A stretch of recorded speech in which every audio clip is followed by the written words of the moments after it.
Hi everyone, I'm Nathan with the ebookreader.com. For this video review, I'm going to show you the Idolian TouchTab 10. So I posted about this tablet a few weeks back on my blog here. The Idolian TouchTab 10 is a really cheap Android 4.0 tablet I found on Amazon. It only cost $169, so that's like 2 or 3 times less than you're going to spend for other 10-inch tablets, like, you know, the higher end ones. This doesn't have like the high-end specs, the high-end processor. It has a single core Cortex A9 processor, but other than that, it has a lot of the features that the more expensive tablets do have. The processor I found, it's actually pretty smooth for the most part. You're just not going to want to get any high-end games, like any game lock games or anything like that aren't going to work on this. But you know, I've had basic games work, like these kind of games work, like Stupid Zombies and Angry Birds, and even Cordy works. That's like the one 3D environment type game that I actually did get to work on here. So yeah, it doesn't play the like high-end games with this type of processor, but it will play the basic games. Other than that, I've been pretty impressed with this tablet actually. As you can see, it's not like real laggy or anything with this processor. It does have a little bit of lag compared to like the Asus Transformer with the quad-core processor or the dual-core processor. So yeah, the more expensive tablets that are in the $400 or $500 range are obviously going to get a lot more speed with their faster processors, and you're also going to get some other upgrades like this screen. It's actually a pretty nice screen. It's a 1024 by 600 resolution screen, so it's a little bit less than some of those other high-end tablets, but I find it pretty adequate for one reason. For one, they make the icons and everything's like they scale it up a bit so that the icons aren't as small, so you don't notice the pixelation as much. It actually suits this screen resolution very well, the size of everything they use for the interface. So if I were to show you the like Asus Transformer, for instance, these icons would be a lot smaller. You'd have a bigger grid on your home screen, so they did scale everything up to accommodate for the lower resolution screen here, and it does look pretty good in my opinion. The viewing angles are actually halfway decent from the sides. In the top, it gets really bad when you go from the bottom like that. The viewing angles go down real fast, but the 3 ways, not too bad. Let's go ahead and show you the hardware on this thing. We've got a lot of ports over here. We've got, okay, so there's like a mini USB port, and it comes with this connector to connect an Ethernet port to it. We've also got this headphone jack right here, mini HDMI, and there's another USB port. We've got the micro HDMI or micro SD card slot, and we've got a full-size USB port over here, which is nice. You can plug in keyboards, mouse, that type of thing, and then you got the little on-screen mouse you can use. Helps if I turn the mouse on. So then you can use the mouse for all your interaction.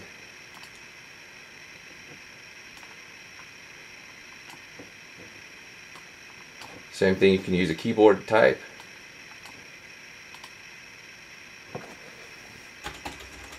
So that's one cool thing about having the USB host. Another cool thing about it is this tablet actually comes with the full version of Office Suite right here.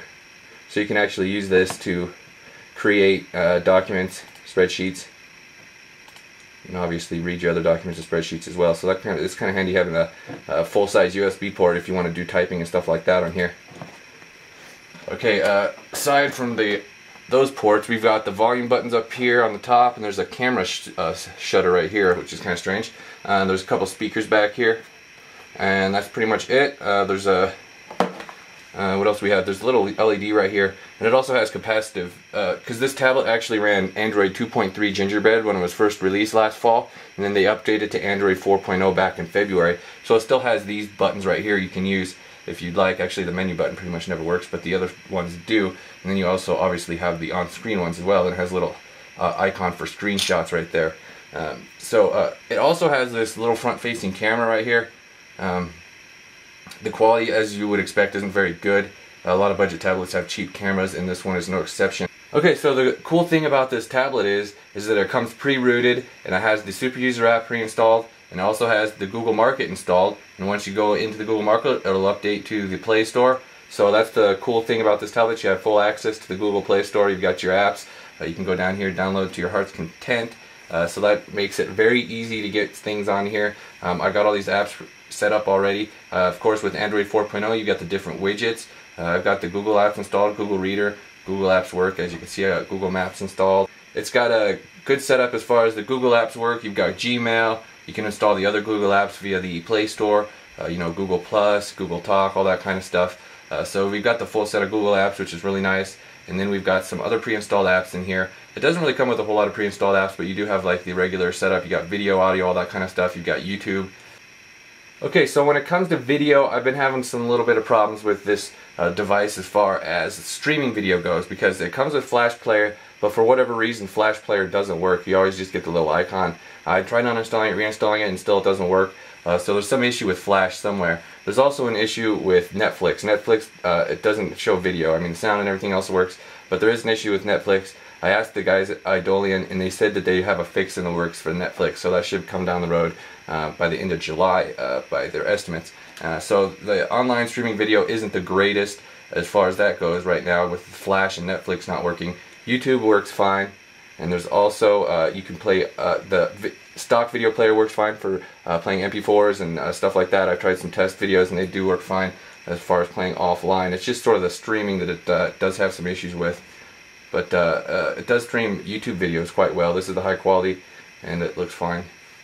I don't know why it's not going full screen.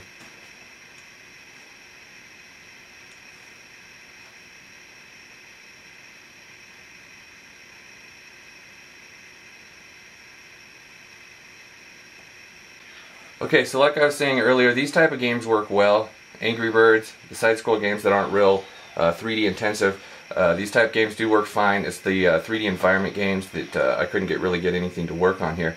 Another thing with the when you're using tilting type games that rely on the accelerometer and gyroscope, it does get a little bit odd. It only seems to work one way, as this game shows. So like it'll tilt from side to side, but it doesn't tilt top to bottom. So the it only goes one way with that. So that's one thing to consider too. Okay, so this is the one 3D environment type game that I could get to work, and it does work pretty well. So it's kind of weird that I couldn't really get any others to install.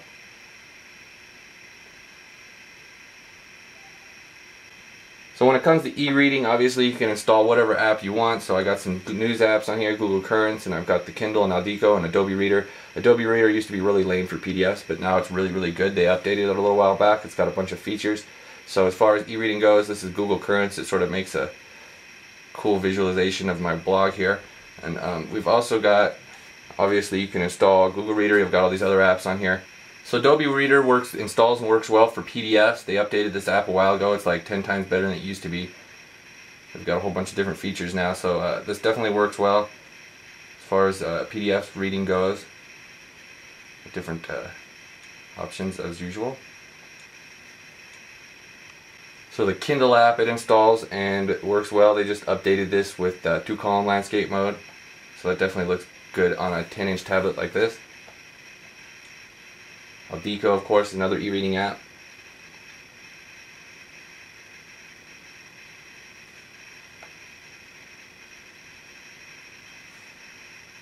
It's got the highlight. You can turn the brightness up and down just by going right there. It's got the 2-column landscape mode too. These definitely work well on the bigger 10-inch screens like this. If you had one column going along, or it's just too hard to read with all the text like that.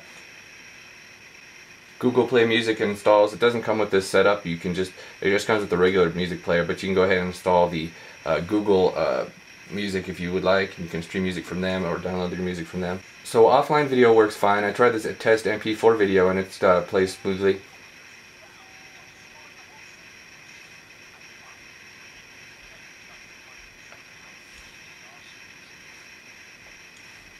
Okay, obviously you can go in with Android 4.0, change up the wallpapers. There are some live wallpapers included in here.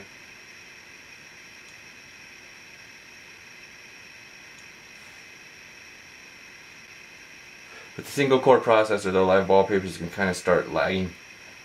It's kind of better just to go with the static wallpaper.